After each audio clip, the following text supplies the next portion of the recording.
All right, so today we're going to be doing a quick interview with a very successful and I think happy client named Danielle, who has been working with me for a few years now. And she's here to just share her experience about the process, what she was expecting coming into it, what actually it was actually like, and just getting her feedback and her thoughts on, where she started to where she is today. So I am thrilled to introduce Danielle. Welcome, Danielle. Thanks for being here. Thank you.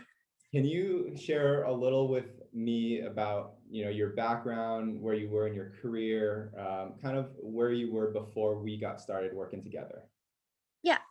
I'm an army officer, so I had been working, I think, for like a couple years. I came out of college with some student debt, but was able to get that paid off. And once I had that paid off and I had paid off my car, I didn't really have any more debts. And then I, started accumulating some money, and I just noticed like I just have a bunch of money just sitting, not doing anything in my checking account. And I was like, I know people invest money, I know they put it somewhere, but I literally have no idea what they do with it. And so that's, obviously that's when I connected with you. I'm like, I definitely need somebody who can kind of advise me, and someone that I know I can trust to say like, hey, this is like something really good that you can do with your money. And I know, like, being young, I think at the time I was 24, I'm like, this is like the perfect time to start. I'm young, I have like a good career right now, I know I have stable funds, and I know I wanted to start investing soon. So I really had no idea where to start, and that's kind of where we connected. And it's been just a really great experience. It's nice to have the education to like learn like not only what my money's doing, but kind of like seeing it grow over time. So that's been a really great thing. So not only just like having the education to do it, learning that, but also like seeing progress based off my goals that we kind of created, and like making an individual plan so I can see like, hey, if I want to buy a house in 10 years, like I'm working on that right now. So I don't have to like scrounge for funds in 10 years, like when I decide I want to buy a house or whatever kind of thing, go back to school or things like that. So it's Yeah. been a really great process so far. Awesome. So a lot of people I feel like are in a situation like that where they have a little extra money. Everybody's been told that they need to save, they need to invest, but there's a big barrier like that keeps people back from actually like doing it, actually reaching out and taking action. So was your pain point just the fact that you knew your money wasn't working for you hard enough and that you've been told to save, or was there anything else that you felt like kind of inspired you to take that next step? Because it's a really hard thing to do, to start opening up to someone and kind of showing what you have financially, like where you're struggling, what you're confused about, and just asking for help. A lot of people struggle with that. Yeah, I also think a lot of people struggle with the idea of like, I can figure it out on my own. Like, I don't need somebody else to tell me. Sorry. No worries. Um, they're Yeah. like, I can do this. I can do my own research. I can like figure out what I'm going to invest in. But I will counter that in saying you probably aren't going to take the time to do so. I know for me, like if you're busy working, unless you're like really passionate about learning about money and like where your money's going, you're most likely not going to take the time. And I know I certainly wasn't. So that really did drive me. And it also helped that I had a lot of friends that were doing it too. Like it's cool to see people my age like talking about like, hey, what are you like investing in? Or I just got a financial advisor, and like having a bunch of like other young adults who are, taking their finances seriously. So that really did drive me, as well as just having friends that were doing it. So it's the best thing that I think I did like in my 20s for sure. Nice, nice. So there's a ton of financial advisors. There's tons of people that are offering financial coaching, looking to do any type of financial services. What was it that made you decide to work with me? Um, I mean, obviously, like you can tell, like you're super passionate about it. You're extremely knowledgeable and just like really charismatic. Like I can tell that you're not just trying to funnel me through and like force me to buy like a certain type of stock or like something that's specifically beneficial to you. Like you really take the time to like, hey, literally, what are your goals? Like what is it that you really want to do in your life, and like where do you really see yourself in like 10, 15, 20 years, and then you actually like consider those things and then really do what's best for me, I mean, the client versus like what might be better for you, you know? So, I mean, that's great. Like, I don't think you get that with anybody. Just anybody can, be a financial person, like hold those businesses, but like it really having a personable, person to work with is really what makes it so much better. Yeah. Personal finances is super personal. So it's really nice to Yeah. have like a person, right? To verify. Yeah. So we when we like started the planning process, setting goals, doing budgets, like learning about investing, all that stuff, we did a lot of different activities. And I know it was for you it was a while ago. But is there any one particular activity or something that stuck out for you that was like extra helpful? That like just was Yeah. like, wow, that was, maybe that pushed us over the tipping point of saying like, yes, let's do this. What I really like that we did was like, I know I've mentioned the goals thing before, but like literally not just saying like, I want to buy a house, but saying like, I want to buy a house that's going to be $300,000 and I'm going to need to put down 20%, which is going to be like what, like 60 grand or something. And that is how much I need to be saved by, in like 5 years. And then we're actually like, okay, every month, then this is how much you need to be saving. And like actually putting pen to paper. So it's not just like we're dreaming, you know, random things and like putting random numbers down in an account. Like we're actually saying, like, okay, if you literally do this every single month, you're going to have this amount of money by the time that you want to buy your house. So, I mean, I really appreciated that. Like, and not only for that goal, like, if I have kids and they want to pay for college, like, we did that for a bunch of different scenarios. So, I mean, I appreciate that, like, the individuality of like the planning. And I feel like, by the time I do want to take out money for a house or like kids' tuition, like, I'll have the funds to do that because we've literally planned it since, just starting a couple years ago. So, Before the kids were even a thought, right? I know. Before they were a twinkle. Yeah, exactly.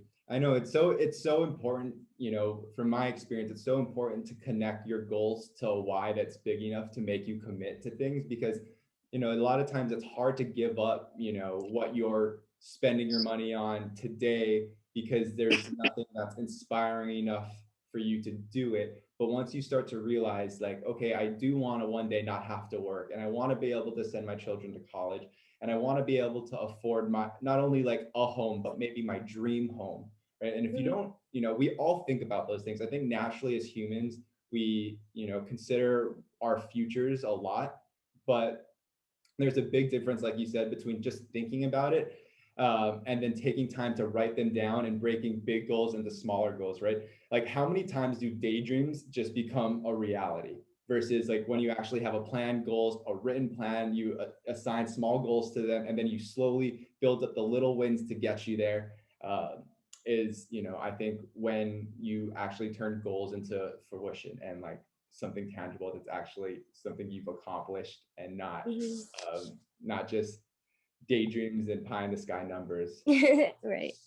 Totally. Okay. So if you were going to describe like where you were before we started our conversations and before we meeting, and and I'm going to put the caveat here that financial planning and like building your wealth isn't something that happens like that, right? It's a long process. So you're still in the infancy stage of it. You're still going Mhm. to see a ton of, in my opinion, you're still going to see a ton of growth, and it's exponential because the longer you do it, the more growth you see. But can you give us a little, I guess, like color around where you are today with your relationship with money, with the relationship with your finance, your confidence level when it comes to just dealing with money on a regular basis versus where you were before we met? Right. Okay. Yeah, so as I mentioned before, like I really had no idea what my money was doing and what it could do for me. I mean, it was just sitting there doing nothing. And it was also just I really didn't know what to do with it. And it's extremely intimidating, to like deal with your money because you always hear like people lose a bunch of money, the stock market, whatever. Like you don't just use abstract terms when you don't really know anything about money. You're like, oh no, I don't want to like be crazy with it because I could lose my money.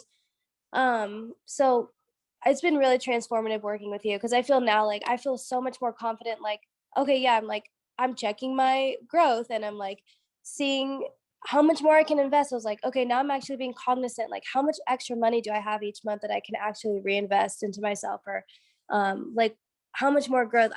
I love that I'm like way more involved with it. And just thinking about it more often. Like I'm Yeah. like, wow, I can really do this. Like I can survive on this amount of income, or like I still have too much money sitting in my checking. Like I definitely can be more aggressive right now. So it's been nice. Like it's good to have a good relationship with, what you're doing with your money, and it's your future. So it's cool to like kind of invest in yourself and like your future, family or whatever you're gonna have. But I like that I'm way more cognizant about it, and like it's cool to like be a part of your own growth. So Yeah, totally. I mean, you're the driving factor. Like you're the most important one. So it's so important to get like your education level up, your understanding, and your really your buy-in, because what we're trying to do is create a life that's your best life. Have you heard that quote from Tony Robbins? It's where focus goes, energy flows. mhm. Like for me, it's like one of the ones that comes up so often, because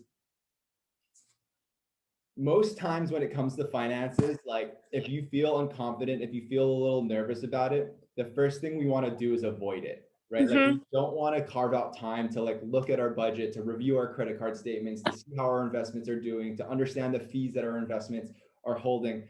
But when you get to a point where you have a little bit more of a, I think, a healthy relationship with your money, it gets to be exciting to watch your bank account grow, watch your investments accounts grow, watch how it's affecting your overall situation. And then you start to carve out, and you get used to carving out the time in your schedule to sit down and focus on, like, hey, how has this, what we implemented last month or last quarter, affected me today, and then are there any small tweaks that we can make along the way that's going to really increase my financial health and position later on down the road. Yeah, totally. Awesome. Yeah, I know.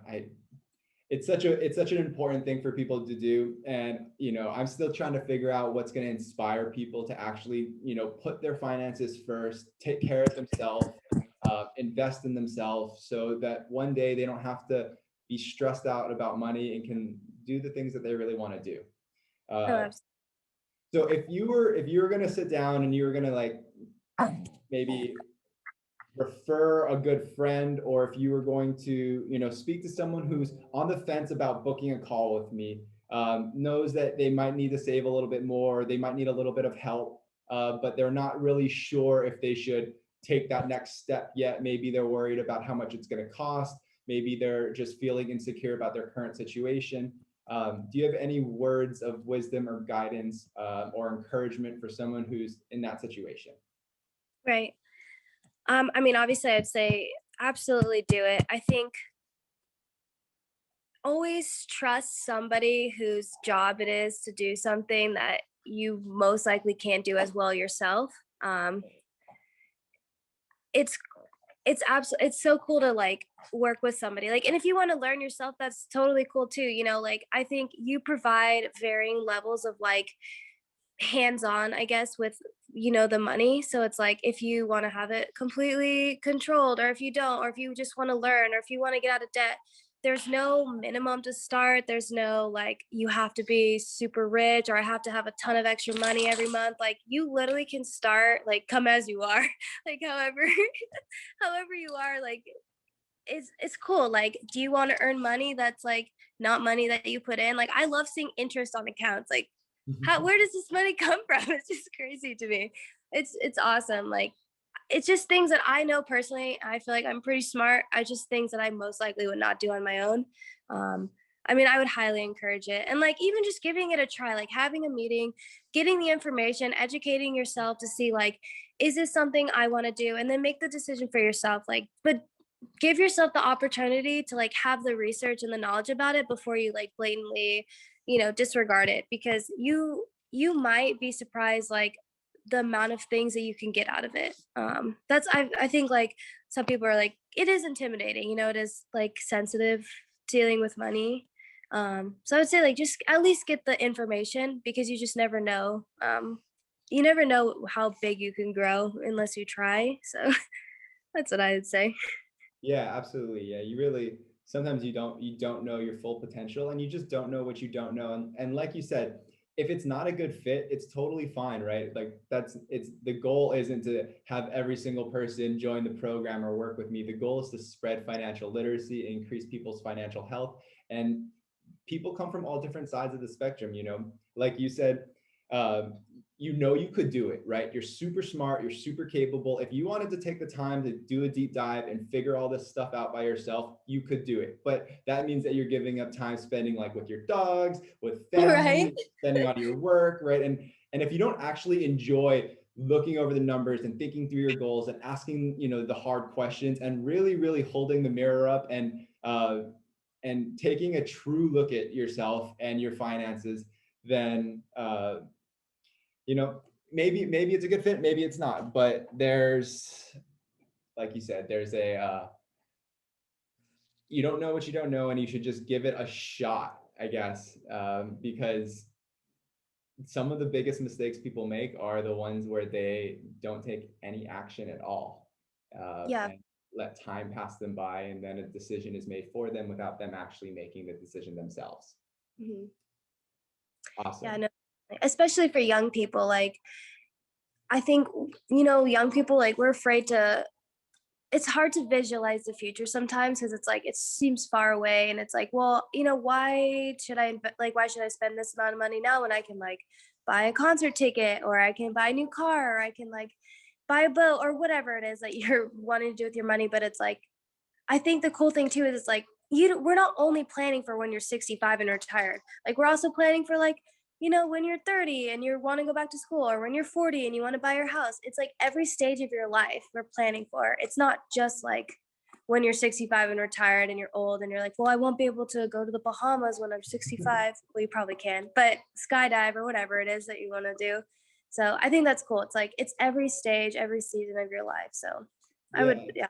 it's very much about finding that balance because we all work super hard and we want to be able to, you know, live in the present and today, enjoy our life today, but also know that you're doing something to be able to enjoy life in the future. And it's finding that balance. And I think you nailed it pretty well there because a lot of people are afraid that either seeing a financial professional or an advisor is going to like restrict what they can do. Someone's going to Mhm. tell them, oh, you can't go out and buy Starbucks every day, or you shouldn't be spending your money on that. And that's really not the approach, right? The approach is saying what's most important to you, where do you want to prioritize your spending, and are you currently spending it in that manner? And a lot of times when people start to, peel back the onion layer and look at how they're spending their money, they start to realize that they're spending it in areas that aren't in line with their values, that aren't important to them. And if they then rediverted it and spent it over here, then it would make them a lot more happy, right? The analogy Mhm. I always use with people is like, how many times have you gone to the bar and bought a bunch of drinks for people you don't really like? It's like, Right. is that in line with your values, or could you have put that to a fund for travel? Could you put 50, Right. in a I'm going to go to the Bahamas fund, and then would that have made you, will that make you more happy in the long run? And everybody's answer is going to be different. So being able to ask yourself the right question to come to your right answer is super important. And that's kind of what my program's all about. It's education, it's understanding, it's self-awareness, understanding where you are at now, where you want to be, and what are your behaviors and habits that are good, bad, or maybe need to be addressed. Mhm. Awesome. Well, Danielle, thank you so much for taking the time and kind of sharing your experience with me and the rest of the viewers, because spreading financial literacy is, well, it's April, so it's Financial Literacy Month. Uh, Ooh. so it is very important, but what you're doing is truly like a gift to other people, because if you can, inspire one person to just take action, whether it's booking a call with me or doing a little extra research or even sitting down with their family's financial advisor and taking it seriously, like that's going to be, in my opinion, a massive leg up or foot up in this world. And, as they start their financial career or as they figure out how to best deal with their money. So I'm hoping that this interview is going to spread a lot of value and good in the world. So thank you for taking the time to share your experience with me Yeah, and everybody else. absolutely. I definitely hope that people, take the time to at least reach out or reach out to whomever. take care of your money. Yeah, take care of your money and let your money take care of you eventually. Yeah. So guys, before we wrap up today's interview, I wanted to take a moment and thank you for spending time with me and Danielle. I hope that Danielle's interview gave some insight into what can happen and what you could experience if you decide to book a call with me. You see, Danielle wasn't paid to do this interview. She wasn't incentivized to do this interview. She did this interview purely out of the goodness of her heart because she believes in the process and she wants to share financial literacy and education with anybody else who is looking for help, who may be struggling financially or unsure what to do or what's the next step. Basically, someone who wants to optimize their money so that they can live the best possible life they can, to make sure that their money is working hard for them, to make sure that their spending is in line with their values, and overall that they're finding peace financially. So if you have any questions, I want to inspire you to take some time, take action, and book a call with me to ask some questions. The call is free and we're here to help. Our mission at Kellogg Capital is to educate, guide, inspire, and coach people towards their financial dreams. So if you have financial dreams, if you have financial goals, and you do not have a team of people that are helping move you closer to those goals on a daily basis, then take some time, book a call, and ask away. We're excited and we're looking forward to hearing from you. With that said, I want to wish you and your family ultimate financial success and freedom and a wonderful day. Take care.